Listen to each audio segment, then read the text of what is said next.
तो हेलो दोस्तों, welcome back to my YouTube channel stock boost. आज 50 डेज ट्रेडिंग चैलेंज 41 है, जिसमें कि आज बात करेंगे कि हमने किस तरीके से आज ट्रेड प्लान आउट किया। वैसे तो आज जो मैंने ट्रेड का जो प्लान किया वो पेपर ट्रेड में किया, वो पहले ही बता देता हूँ। क्यों? क्योंकि जो मैंने फंड अपना यूज़ कर रखा है वो अभी फ्यूचर एंड ऑप्शंस में नहीं कर रखा, वो मैंने अपना जो यूज़ कर रखा है वो IPO में कर रखा है। तो अभी आपको पता होगा कि डॉम्स का IPO, आयोनक्स का IPO एंड मोतीसंस का IPO, तो इन बहुत 7 से 8 यानी कि IPOs हैं, यानी कि उनमें मैंने 2 से 3 में IPO में यानी कि पैसा इन्वेस्ट किया है। अगर उनमें IPO लग जाता है तो अच्छी बात है, नहीं लगता है तो हम अपना फ्यूचर एंड ऑप्शन से ही ट्रेड करेंगे। तो आज का ट्रेड प्लान आउट क्या था हमारे पास ट्रेडिंग प्लान क्या था। आज मैंने मॉर्निंग में ट्रेड किया। मॉर्निंग में 3-4 जो ट्रेड थे मेरे पेपर ट्रेडिंग के, यानी कि वो चारों मेरे प्रॉफिट में रहे।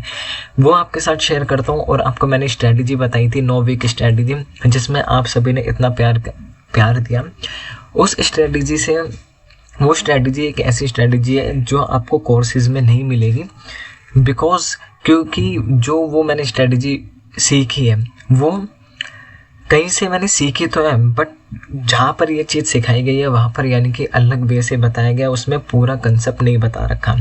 तो इसलिए यानी कि ये जो स्ट्रैटेजी पे मैंने 3 से 4 महीने वर्क किया और अभी से ही मैंने इसी स्ट्रैटेजी को यूज़ करना स्टार्ट किया 1 मंथ पहले। मीन्स यानी कि जब आपने ट्रेडिंग चैलेंज सीरीज स्टार्ट देखी होगी, उसके 10-15 चैलेंज के बाद मैंने इस स्ट्रैटेजी को यूज़ करना स्टार्ट किया और इस स्ट्रैटेजी ने यानी कि मेरे को प्रॉफिट में लेके आ गई है। ये स्ट्रैटेजी कोई बड़ा प्रॉफिट तो नहीं है, लेकिन हाँ ये इतना प्रॉफिट है कि 9-8 हज़ार के आसपास यानी कि मेरा प्रॉफिट बन रहा है, जिसमें बहुत इनफ है। ठीक है, वो आपके साथ शेयर करते हैं। आज मार्केट क्या हुआ, यानी कि आज निफ्टी कहाँ पे ओपन हुआ वो मैं आपके साथ शेयर कर देता हूँ। कि निफ्टी आज ओपन हुआ यानी कि गैप डाउन ओपन होके यहाँ पे मैं देख रहा था कि ये वाली कैंडल, क्यों? क्योंकि यहाँ पे गैप डाउन ओपन होने के बाद ये रेड कैंडल नीचे आई।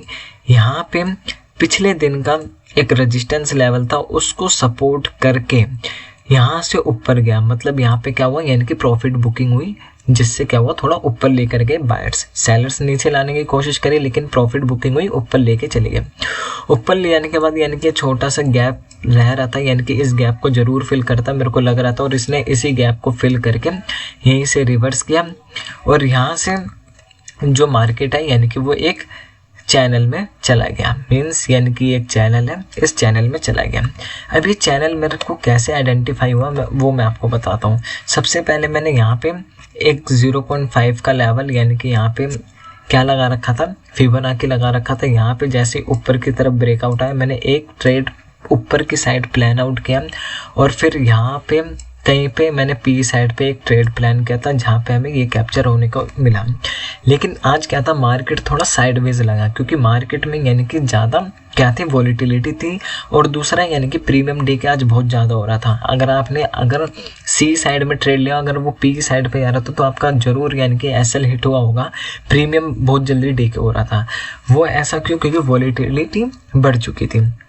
ठीक है, अब वॉलीटिलिटी क्या होता है वो आपको पता होगा आई थिंक, अगर नहीं पता तो वो मैं आपको बता देता हूँ। जैसे कि 21,450 की कॉल, ठीक है, और यहाँ पे हम ले लेते हैं 21,400 का हम पी ले लेते हैं। ठीक है, CE या पी ले लेते हैं, C ले लेते हैं। जब यहाँ पर बायर्स का भी दबाव है और यहाँ पे सेलर्स का भी दबाव है, यानी कि दोनों क्वांटिटी में यानी कि बायर्स और सेलर्स लगे हुए हैं।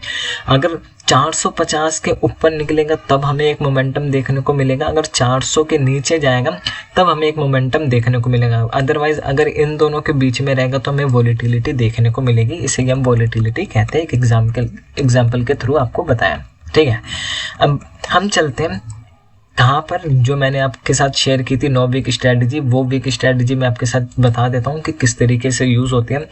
मैंने पहले भी बताई है आपको।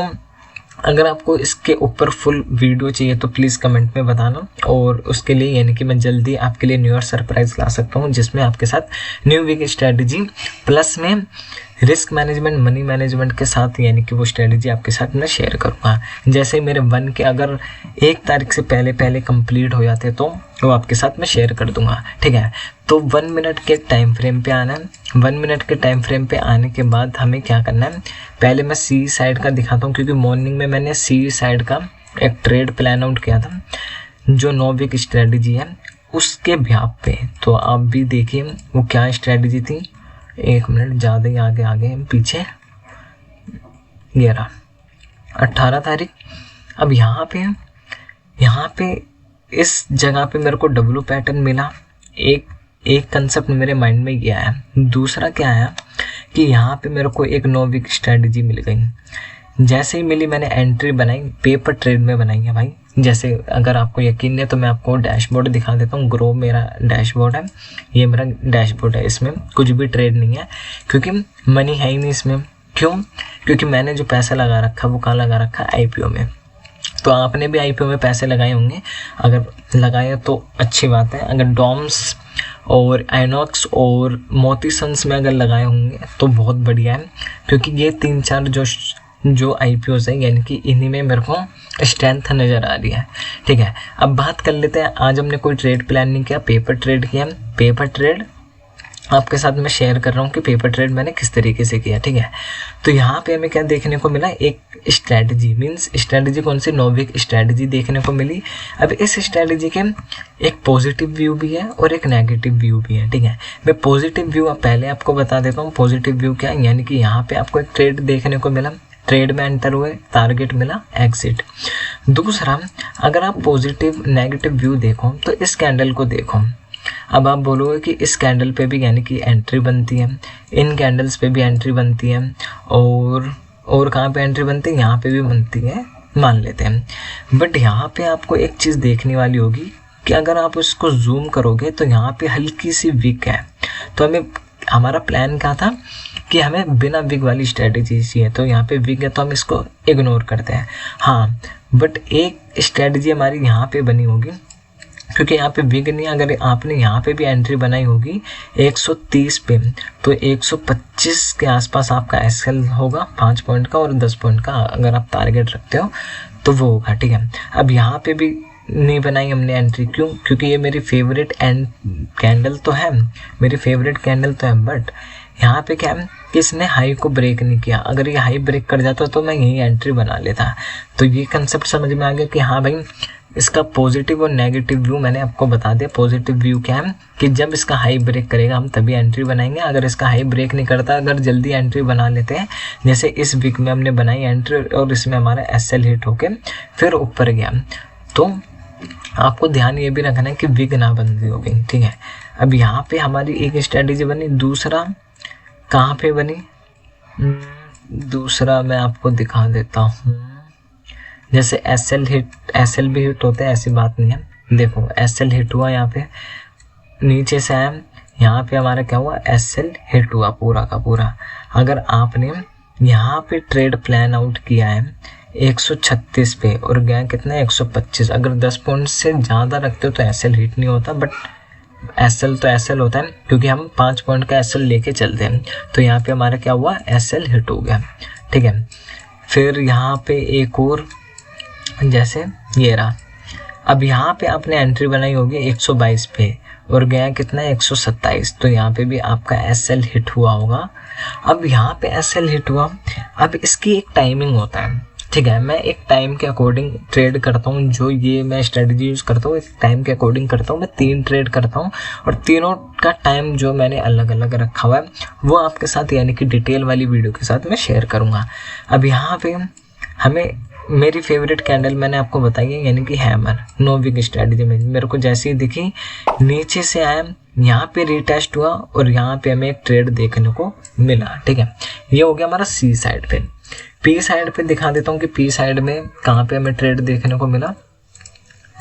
पी साइड में हमें मॉर्निंग में ट्रेड दिख गया था, ये उसी के अकॉर्डिंग हमने पेपर ट्रेड किया। और अगर हम उसके ब्याह पे करते हैं, मीन्स किसके ब्याह पे, यानी कि रियल मनी से करते तो यानी कि प्रॉफिट होता। अब इसका एक और मैं आपको साइकोलॉजिकल पॉइंट बताता हूँ कि ये जो आपको विग दिख रही होगी यहाँ पे, जब मैंने ये ट्रेड प्लान आउट किया था तब यहाँ पे विक नहीं थी, ठीक है।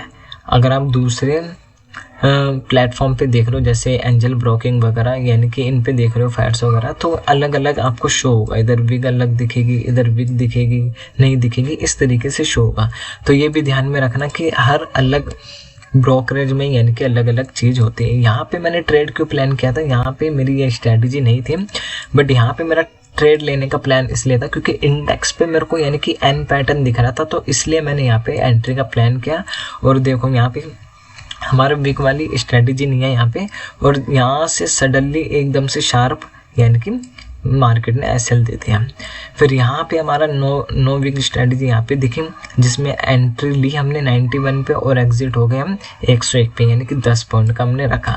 अगर आप 5 पॉइंट का एसएल और 10 पॉइंट का टारगेट रख रहे हो तो ये भी आपका एक रिस्क मैनेजमेंट है, मतलब कि आप भाई रिस्क ले रहे हो कि अगर आपने 100 रुपये लगा, 100 यानी कि 2 लोट है, यानी कि 100 क्वान्टिटी है, 500 का एसएल, 1000 रुपये का प्रॉफिट, तो ये आपका क्या होगा, एक रिस्क मैनेजमेंट के अंदर आता है और रिस्क टू रिवॉर्ड के अंदर आता है। आप ये नहीं कह सकते कि 5-10 पॉइंट के लिए भाई तो ट्रेड दे रहा है, ठीक है, वो आपके ऊपर है, आप इसे अप्लाई करो या ना करो, वो मैंने मेरा बताने का वर्क था, मैंने बता दिया। अब ये एक और स्ट्रेटजी यहीं पे बनी 86 पे, 86 से कितना गया 91, यहाँ पे 86 और यहाँ पे एसएल हिट। तो भाई इसके पॉजिटिव और नेगेटिव दोनों व्यू हैं, तो आपको अपने एनालिसिस के अकॉर्डिंग, इंडेक्स के बिहेव के अकॉर्डिंग आपको ट्रेड प्लान आउट करना कि हाँ भाई अब यानी कि अब स्ट्रेटजी बनी, तो अब हम प्लान करेंगे कि मार्केट में हमें 4 और चीज़ें देखनी होती हैं, रिलायंस, HDFC, निफ्टी तो देखना ही है, और बैंक निफ्टी और निफ्टी आईटी, तो ये चीज़ें भी आपको देख के ट्रेड प्लान आउट करना होगा। अगर वहाँ पे तीनों रिलायंस, HDFC और निफ्टी आईटी अगर तीनों नेगेटिव है और खाली निफ्टी पॉजिटिव में, तो यानी कि आप यानी कि इस ट्रेड में यानी कि ट्रैप हो सकते हो। तो ध्यान में रखिएगा कि इस ट्रेड में यानी कि एंट्री तभी प्लान आउट करेगा जब आप प्रॉपर बैक टेस्ट कर लो और फॉरवर्ड टेस्ट कर लो, तभी आप इस स्ट्रेटजी का यूज़ करेंगे। आई होप यानी कि आपको ये स्ट्रेटजी यानी कि अच्छी लगी होगी, और अगर अच्छी लगी होगी तो वीडियो को लाइक कर देना, और वीडियो पे नया है तो सब्सक्राइब कर देना। मिलते हैं अगली वीडियो में, बाय, टाटा।